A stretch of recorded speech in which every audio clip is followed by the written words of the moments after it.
ऐसे असामाजिक टाइप के तत्व होते हैं तो वो सबके लिए प्रॉब्लमेटिक होते हैं। तो आई थिंक अगर हमारी फिल्मों में इस तरह के किरदार दिखाए जाते हैं तो उनको अपने उस व्यवहार के लिए जस्टिफिकेशन मिल जाती है।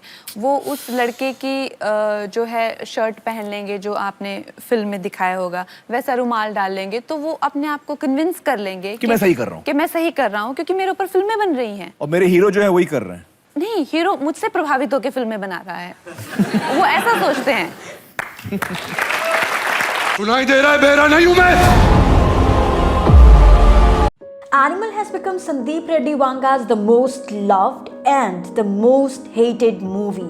People are calling it wild, patriarchal, violently misogynist than anyone can ever imagine and what not. मतलब not fair वांगा। अभी तो कुछ लोग कबीर सिंह के सदमे से निकल भी नहीं पाए थे कि तुमने उन्हें एनिमल नाम का एक और चोग मतलब रोग दे दिया। आज के वीडियो में हम बात करेंगे इसी रोग की जिससे #फेमिनिस्ट चाह कर भी नहीं उबर पा रहे। द क्वेश्चन इज एनिमल वाकई टॉक्सिक एंड मिसोजिनिस्ट और it's just a raw cinematic presentation? खंगालेंगे इसका जवाब। Do watch till the and.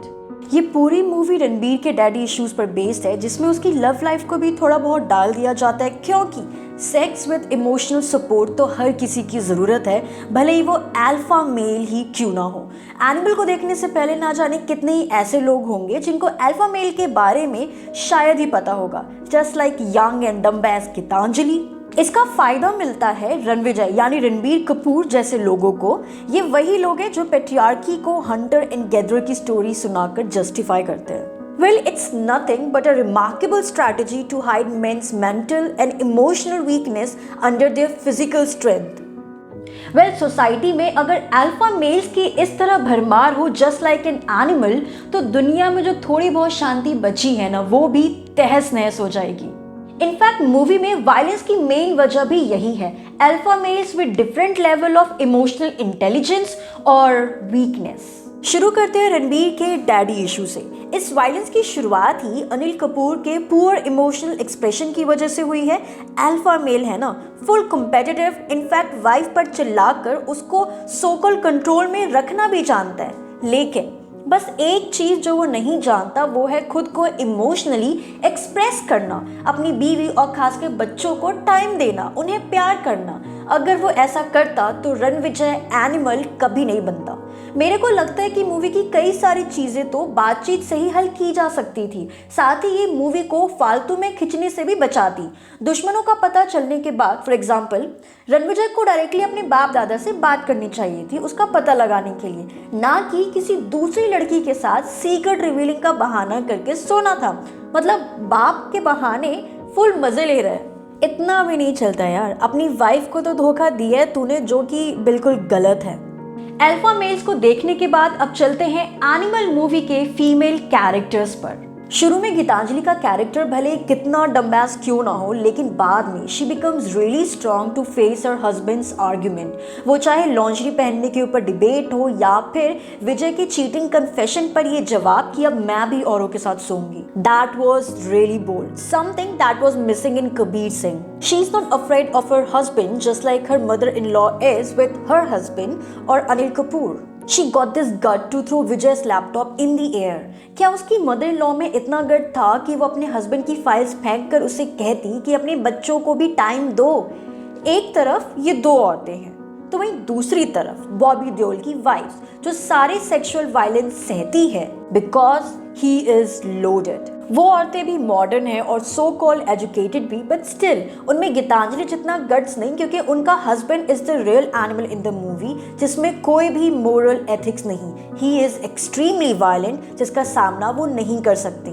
That is also a section of the society जिसे इस मूवी में दिखाया गया है। जोया भी एक इंटरेस्टिंग कैरेक्टर है जो प्यार में पड़कर अपने प्रेमी के जूते भी चाट सकती है। कुछ ऐसा ही कैरेक्टर विजय की बड़ी बहन का भी है। What I find interesting is Vijay पर मिसोजिनिस्ट होने का भले ही कितना क्लेम क्यों ना हो, बट वो अपनी बहन को शुरू से ही फैमिली बिजनेस ज्वाइन कर उसके एम्पावरमेंट को सपोर्ट करता है।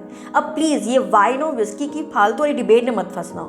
That was just a general conversation. What I also liked in the movie is the sexual talk between the husband and wife Vijay and Gitanjali. ये इंडियन सिनेमा में इतनी openly बिल्कुल भी नहीं दिखाया जाता, बट रियल लाइफ में exist तो करता है ना. I really appreciate Vanga for bringing this thing out. ये गीतांजलि को काफी बोल्ड कैरेक्टर देता है जो अपनी सेक्सुअल डिजायर्स को लेकर काफी ज्यादा आउटस्पोकन है. Like when she wants it, she wants it. Husband और वाइफ के बीच के ये नुआंसेस रश्मिका और रणबीर की केमिस्ट्री को और भी ज्यादा रियल बनाता है.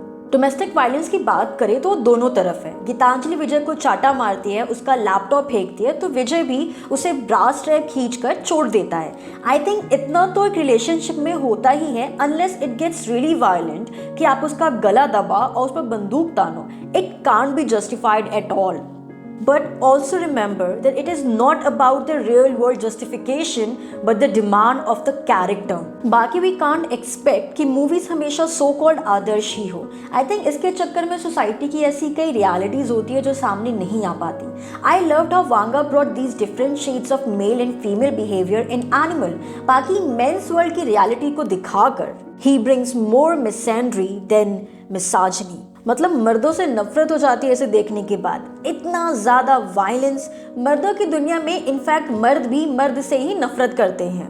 मतलब देखो, आप ए रेटेड मूवी देखने जा रहे हो जिसमें ऑब्वियसली आप बारबी जैसी स्टोरी तो एक्सपेक्ट नहीं कर सकते ना. इसमें वायलेंस और कुछ ऐसे सेक्सुअल कंटेंट है, that is why it is prohibited for people below the age of 18. And also remember that movie characters are neither meant to be replicated nor supported.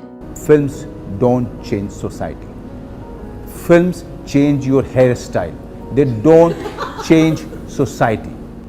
And if there is a social cause in it, there is a social message to it, it will also get amplified. People will watch it, clap, and they'll go home. That's all for today. अगर आपको हमारा video अच्छा लगा हो, then don't forget to like, share and subscribe our channel. Goodbye, शब्बा खैर.